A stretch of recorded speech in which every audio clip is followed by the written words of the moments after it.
Okay guys, how's it going? Jay here, smarthelping.com. I've got a really cool financial model for a trucking business. What I'll do is I'll go through, I've blanked out all of the input cells. This is how the template will come after purchase, and I'm going to go through here in the video and walk you through how, I would fill this out if I were doing it for a client so you can see how everything works. I'll go through all the output reports. This is a 5-year monthly and annual forecast. We got all kinds of great stuff in here. Um, so start with the global control. We got the company name. This will flow to the income statement. We could just put Trucking LLC. Launch year. This will define all the date ranges. Now, note when you put the launch year, let's say 2024, don't change this launch date. Okay, this is automatically going to always be the first month of the launch year. You will have other ways to change, like when revenues and expenses start on the other assumption tabs. This is just for the first year that should be displayed. Exit month, you can pick the drop down. We'll just do a full 5 years, which is the max it can do, so December 2028. We can choose to include the terminal value or not. I'm going to put yes, and it's going to be based on trailing 12-month EBITDA from the exit month. So here, let's just say maybe a 3.5x. Oh, for trucking, so this is a big one. You want to define if you're going to purchase or lease the trucks. So obviously, purchasing is going to give you quite a larger um, cost up front, but you don't have the ongoing costs. And leasing, you don't have as much ongoing costs or maintenance, but you're paying lease costs. And you'll be able to define cost, all the variable costs, insurance, um, mileage, well, mileage is going to be paid no matter what, but insurance and repairs if you're purchasing. If you're leasing, there will be no owned trucks, so those assumptions will automatically zero out depending on what you choose here. Cash sources, so it's going to be debt and equity. The minimum equity required would be based on the total burn and startup costs, the minimum monthly cash balance that happens over the term of the 5 years. This automatically populates. This will populate at the end. Right now we don't know what this is, so we just leave this 0 for now. And tax rates I'll just leave 0 for now. All right, so truck counts. Let's just say I've got, type 1 trucks, type 2, and type 3. Now you don't have to use all three. You could just use one type or two. I put 3 options just to give you some flexibility. These also might not be truck types. It could be different types of transportation vehicles, planes, ships, or whatever, or just, different types of trucks. And each truck you can define here the starting count of deliveries you're making with this type. So let's say we start with, I don't know, maybe 50 deliveries a month of that type, maybe 150 for this type, maybe 300 for that type. And then let's say we do a 2% monthly growth. Now, it's completely fine if you don't want to start in month one. If you're, this is going to be January of the launch month. If you want to start some month in the future, you can zero this out and then just enter whatever your starting delivery counts are, and then it will run off this percentage. Or you can override the whole thing and just fill these out manually just based on how many deliveries you think you're going to do of each type in each month. If you do override, that's fine. It just won't use these anymore. It'll just use whatever numbers are input, but it won't break anything else, and that's completely fine to do. So this section, you're defining deliveries per month of each type, up to 3 types. Now, we need to know, and I thought about an automated way to do this or manual. If you were to do it manually, you kind of would have to do the same math anyway. So what this does is says, well, if you're going to do this many deliveries of each type, we need to know how many deliveries a given truck of each type can do per month. So if this can do, you know, let's say one truck can do 15 deliveries, and we'll just say this is the same for each of these, 15 a month. Well, that means this is the trucks you need to exist of each type for that month in order to complete all of these delivery counts. So total 33 trucks in this case. So this is where we're automating the amount of trucks that are going to have to be used. And also note one driver equals one truck, because we do define wages based on driver counts dynamically, based on a single driver. So here in this case, you have 3 drivers for these 3 trucks, 10 drivers for these 10 trucks, 20 drivers for these 20 trucks, and you got to all pay them a monthly wage. Okay, so total trucks used, and then now, so this is just what's required. We still haven't defined if we're purchasing these trucks instead of leasing. You want to put in the purchase trucks count. So here, our coverage rate is 0%. We need 33. We have 0. So in this case, maybe you buy a little bit more. If it's estimated 33, maybe you get 35. No, if you're leasing, it will just use the required amount and then multiply that by the leasing costs at the bottom of the fixed and other costs, which you can fill out here, which we will do later. All right, so 35 now I got 100% coverage, but here I'm growing my delivery counts. I got to grow my truck counts. Now I need to buy some more, maybe 5 more, gets me a little bit more. Here, buy another 5, and so on. Maybe now you got a little bit of cash built up. And as far as the financing goes, if you are purchasing, it will be equity less any cash generated from the business will go towards this as well automatically before it goes to an equity requirement. If for debt here, this is just a one-time loan at the beginning, but you can, let's say you're doing a large amount of purchases at the beginning to get your fleet started. You could enter that here. You could put the amount you're financing here, and this will also cover any other startup costs. And then that debt will run automatically, and the principal and interest will display. But it's not dynamic. Like it's not going to say a new loan started here to get these 5, another new loan started here, another loan here, another loan here. So the general strategy, if you are using debt to finance these, is going to be a bigger purchase rate at the beginning, and then you can use your working capital to expand as needed per the delivery estimations. Okay, we'll do another 10 here. You can see as we're growing. Okay, there we go. So we have over 100% coverage.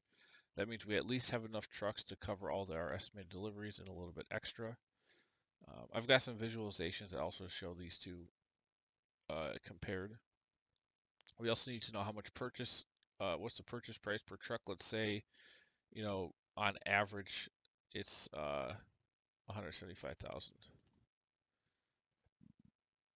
Now, you can see the trucks purchased is going to run off of the same ratio as the required trucks. So for this amount, it's taking the amount of trucks required versus the total trucks required for type 1, and then applying that to the amount of trucks you've purchased here.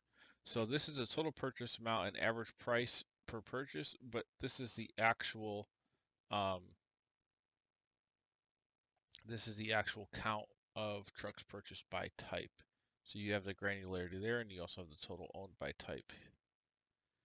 And then if you see the CapEx is going to automatically populate based on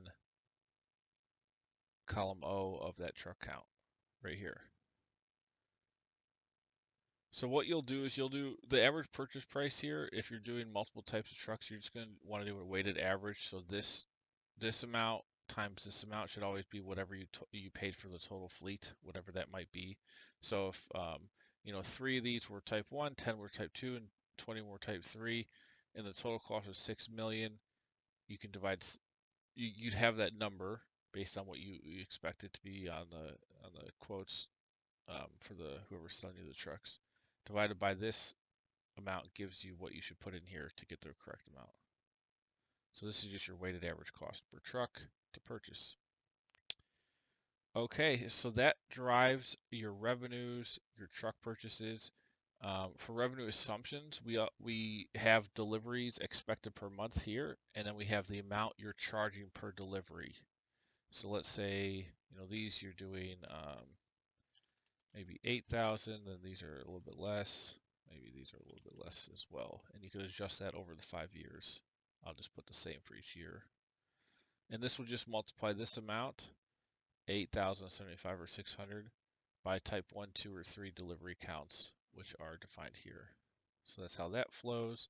Variable costs. So here, type 1, 2, and 3, miles driven per delivery.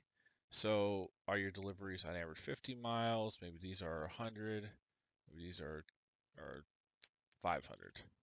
Whatever they may be, you can put that data in there, and then your average cost per gallon of gas. That will drive your fuel costs. Repair and maintenance per truck may be, and it can be different per, but we'll just say it's $100 for each one. Wages, let's say if each driver is getting, and you want to include payroll tax and benefits in here, maybe $8,000 a month. And it could vary by truck type. We're just going to put the same amounts in for each one. Insurance per truck, maybe 250. It depends on the truck size and all that, but you can granulate that by type 1, 2, and 3 as well. Then we have other costs. So if this is just to define other costs based on the amount of trucks you're using per month. So this could be just anything else that's not defined here. Is just a catch-all if you need it. So if we were to put like $100 in here, it would take $100 times the total trucks used in a month, which would be this number. These are used, or no, sorry, not deliveries. This number, total used trucks for the month, and it would multiply that number by this, and you could have up to 5 different costs per used truck per month. Then this one down here is per owned trucks. So this could be if, let's say you have other things besides repairs and insurance that you want to define for your cost per truck per month, you can define that here. And that will define based on the owned truck count, which is over here. Total trucks owned.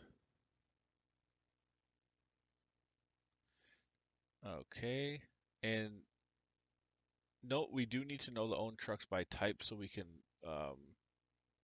so these assumptions make sense for insurance and repairs and maintenance if they're different per type. So that's why that's broken out on the other tab.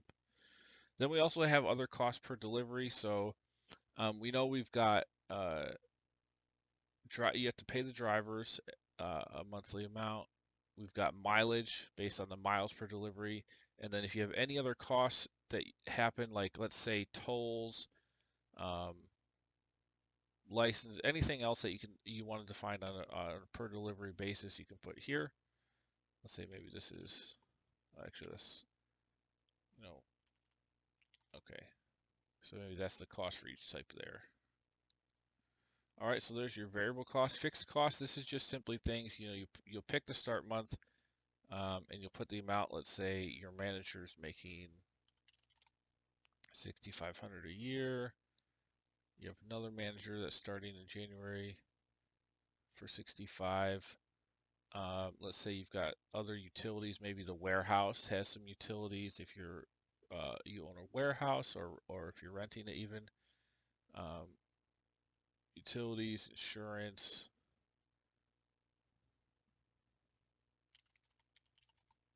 We can just put some amounts in here, depend on your situation. Licenses, other staff, maintenance. So you can just fill in the start month of each of these costs and the monthly cost per each year. So this is $250 a month in year 1, $250 a month in year 2, etc. And these are adjustable. Then, like I said down here, if you're leasing, you can put your lease cost. So, let's say it's $3,500 a month to lease trucks. These are big semis or something. I don't know how much that might be, but you could put the amounts in there. Maybe 2,000 a month per truck, and this would be multiplied against the total trucks being used, which is here. And you'll see all the math happening on the monthly detail when I get to that tab. Okay, so there's that. And again, this won't go anywhere if you select purchase, but if you select lease, then that will populate, and I'll show you how that works as well as we go. Debt schedule, let's say we're going to finance some of these startup costs. It's a 30-year loan, 6% interest rate, 12 payments a year, and we'll select that starting on the first month. terminal value. This is just to define on exit if any of the amount's going to go towards CapEx, which it probably will if you're going to do this properly. So all it means is, like in this case, we're saying the trailing 12-month EBITDA is 12 million, which we'll see when we get to our statements, but it's 12 million. Our exit multiple on the EBITDA is 3.5, so we're saying $85 million is the value. And we're saying 80% of that's going to be applied to the essentially the trucks you purchased. So 17 million, and the other amounts basically extraordinary income. And these are just taxed at different rates. If you don't want to worry about this, it will have no effect if you zero out these taxes here. Nothing will happen. Like if we go to our income statement, those are zeroed out, so there's just no taxes happening, and that's the only relevance of this percentage to define. Now, if there are taxes, you can see here, let's say this is 2510. You can see now there will be taxes on extraordinary income versus sale of fixed assets, and that you can see will be defined here. This is just based on that terminal value percentage, how much gets here, and the book value, and the net gain or loss, total accumulated depreciation of each truck. And I'll get to the CapEx more in a sec. So let's go to cap table. So here, this is where you're going to define how you're coming up with the equity required. So right now, based on all the assumptions, it's saying we need $5.6 million to pay for all the trucks and any operational burn to keep cash above zero. I just default this to 1,000 shares and everything is common, but you can adjust these as needed. All you need to do is make sure that essentially this top section is outside investors, this bottom section is inside investors, and the total share of equity should never be over 100%. So if you add up the column here for common stock and the column here for common stock, those totals should never be more than 100%. So if you have outside investors, let's say you're going to give them 20%, and then this is an overflow. So this is just saying any amounts that have not been defined. This is going to flow to here. So we haven't defined anything. So it's 5.6 million. But let's say your investors are coming in with 2 million and they're getting 80%. So there you can see this is 20, 80, we add up to 100. So that checks out. There's the investment by the founders, owners, operators. Here's the investment by the LP. Now in reality, this is probably going to be a lot less, maybe 250,000. Because these are the operators, so they're doing all the work. These people will be providing the money, and you can configure their share of the cash flow accordingly. Same with Class A and B. You just define the percentage, and this will ultimately define their total diluted share value, and that will be used as the basis for their distributions. And again, like these total here and here should never be over 100%. And if you're going to use them, let's say let's say this is 90 and you got 10% for Class A. Well, that 10% you can put here, maybe they're getting 20, maybe 10% of this, and then these are getting 90. So now the ownership is a little bit different. Now it's 81-19 instead of 80-20 because of this difference. But normally, almost every time, this is just going to be 100-0. And usually people will probably just put 100-0 here. The share count, zero this out. And they'll probably actually zero this out. And put this at 100 and just show, okay, this is the investment needed and there's the returns on the investment. If it's not a joint venture. But it could be. Or you could go copy, paste values here and say, okay, the operators are funding everything. And they're getting 100% of the money, and then it's just switching it down to here. And the overflow is nothing since you put the total amount needed in the equity for the owners. I'll put this back. Let's just put like 250,000. And we'll go back to this structure. Okay, so there's your cap table. And then over here it's just IRRs of each row if relevant, and then the total sum. I've only used one row for each one, so the total is going to equal to what each of these rows do, and the IRR is going to be the same. Some sanity checks down here. All right, CapEx. So here, like I already went over the trucks, we could define their useful life. This amount's coming from the truck counts purchase amount here.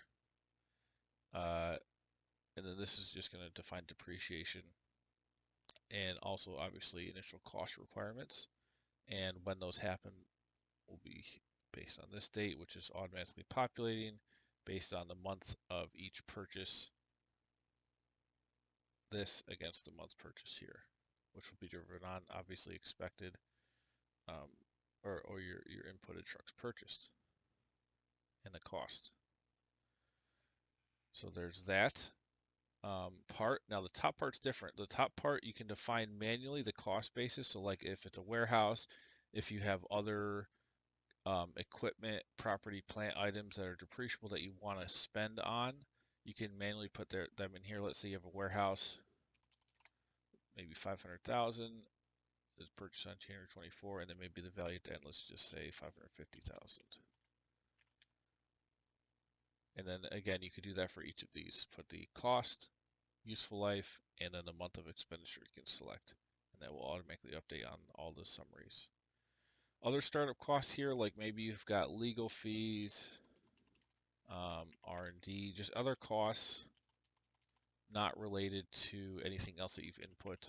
Web design, maybe an app.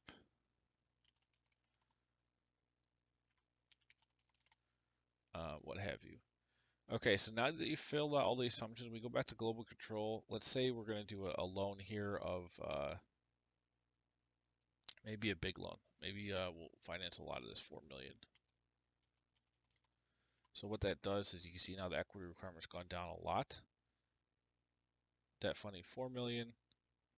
And we can see how the cap tables change also. That's now only 2.2 million instead of wherever it was before, I think 4 or 5 or whatever it was.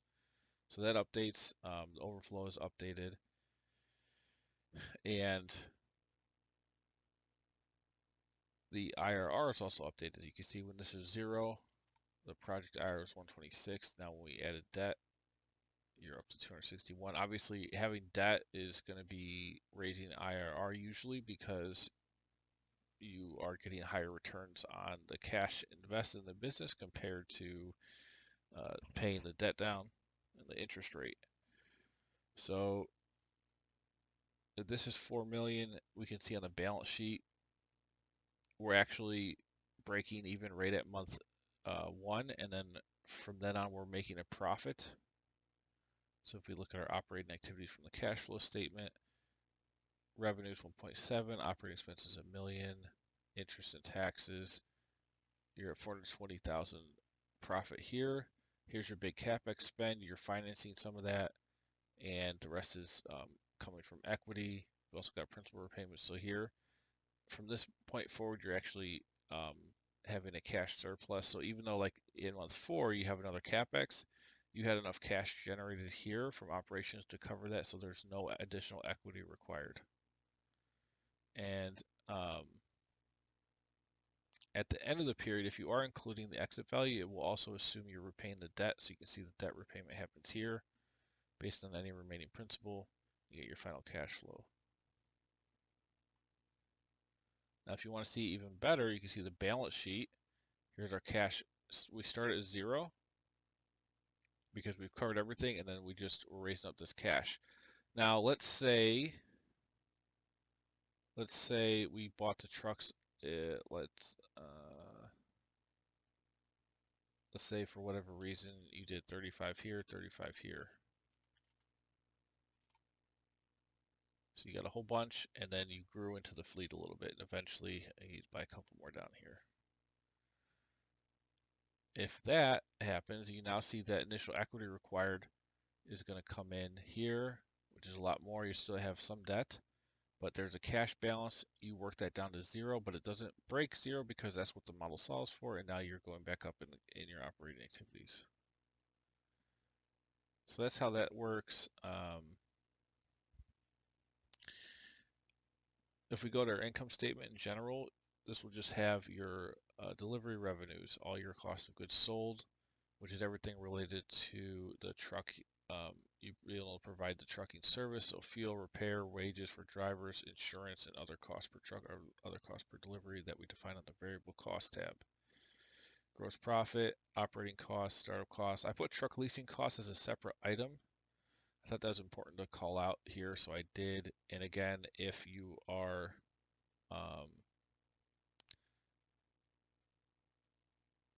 leasing or if you are purchasing, then you wouldn't be leasing, so you can zero that out in that case, and then these would zero out.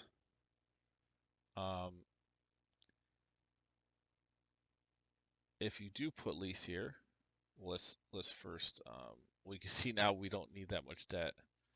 We'll need barely need anything, 85,000, which is just our initial startup costs.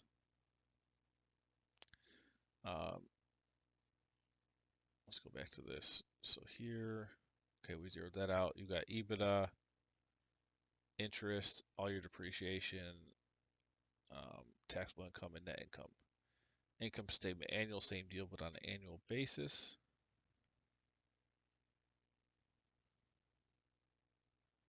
Balance sheet, cash, all your equipment, property, plant, trucks, accumulated depreciation, total assets, liabilities, equity, retained earnings, homeowner's equity, and assets always equal liabilities plus owner's equity. Balance sheet annual, same deal, but on an annual basis, and all this will update if you update any of the assumptions. Cash flow statement, it's kind of like your uses and sources, but it goes with all the other financial statements. Executive summary, kind of gives you a high-level view of the revenue, your operating activities, and also all the other cash flow items on an annual basis.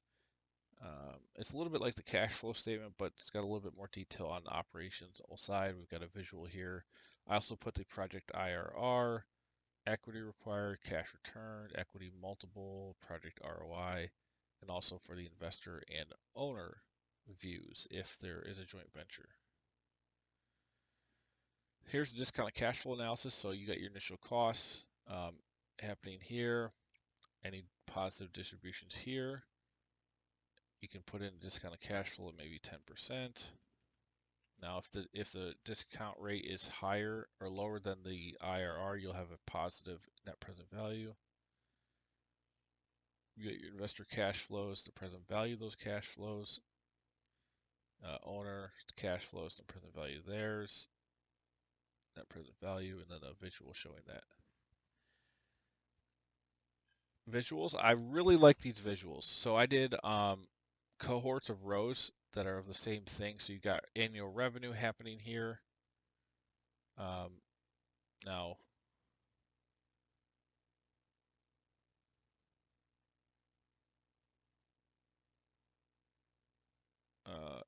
what happened on this? That should be for